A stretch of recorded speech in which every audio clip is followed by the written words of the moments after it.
Hey, what is good, everybody? Welcome back to another video. In today's video, we're going to be talking about two game engines, one particularly called Bevy and the other called Godot.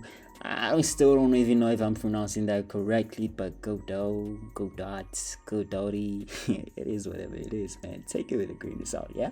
So, to get started, right? So I want to keep these videos nice and sweet and short. So let's start off with Bevy. Let's start comparing them actually at the same time. Yeah, I feel like that will save time. So Bevy is the new kid around the block, and Bevy is basically driven by Rust, and it's coded in Rust, 100% Rust. No other languages got mixed in developing this thing. It's all purely one language. And that's what makes it very interesting.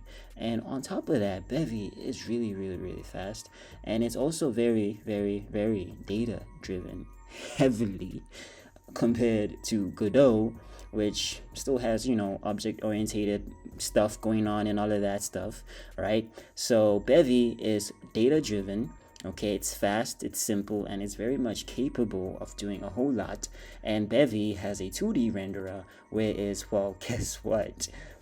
Godot has a 2D engine, so meaning it also has a 2D renderer. So the two have the same things, okay? So it can do sprite sheets, can do dynamic textures, atlases, and all of that stuff. Guess what? Godot can do all of that too, right?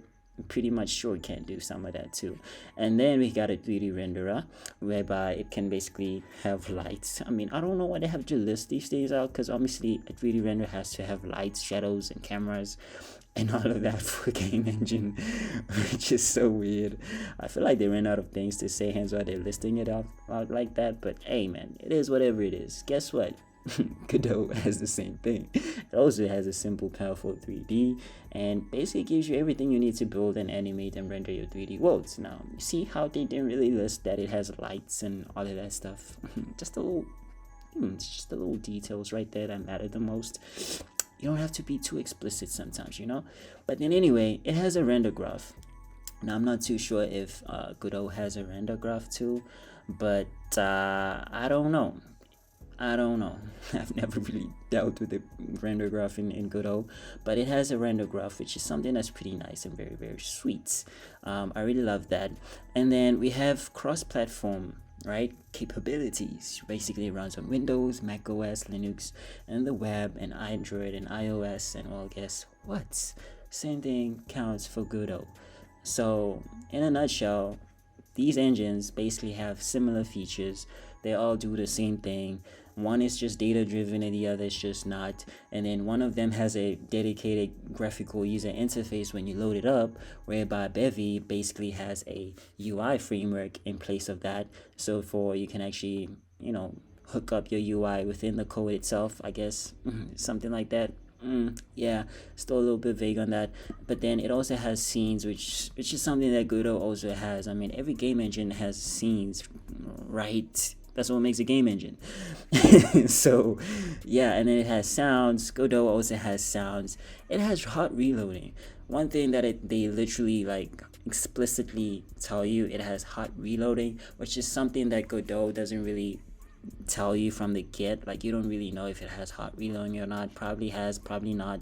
So we don't know. We have to Google, we have to search, we have to experiment with it. But then I love the fact that Bevy just tells you what it really has, and it puts that out there. This feature is something that really matters the most when it comes to those heavy programmers who like seeing things in an instant. So nice one, Bevy. I like that. Actually, I love that feature.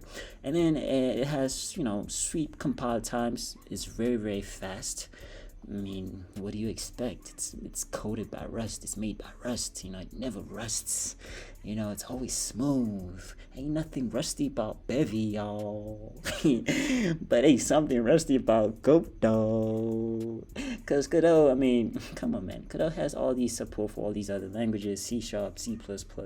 Bring your own using the GD native plugin or whatever they call it. I mean, it's doing a lot. Whereby here is just focused, and then it's open source, and Godot is also open source. I mean, so both engines are open source and both engines are free to use. You can extend them, you can do everything that you want to do with them. You have all that flexibility. So at the end of the day, these engines are all capable of making games. You just have to choose which one are you most comfortable in coding with. This one is mainly made for Rust people, and this one is made for every other, people who basically code in C++. And I don't know why I say people when I should be saying a community, but then yeah, it is whatever it is. So yeah, so which one should you choose?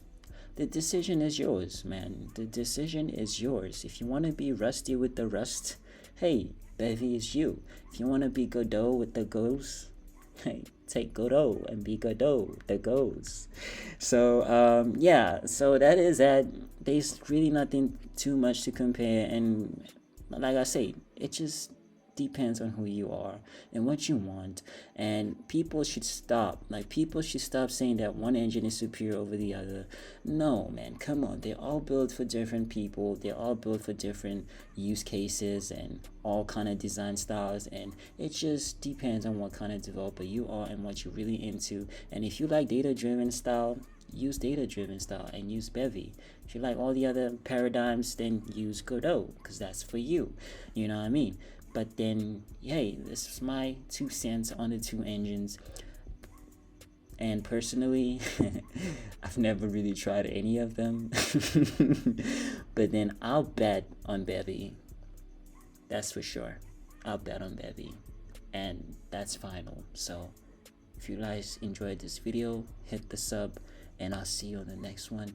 So go ahead, enjoy your day. Cheers.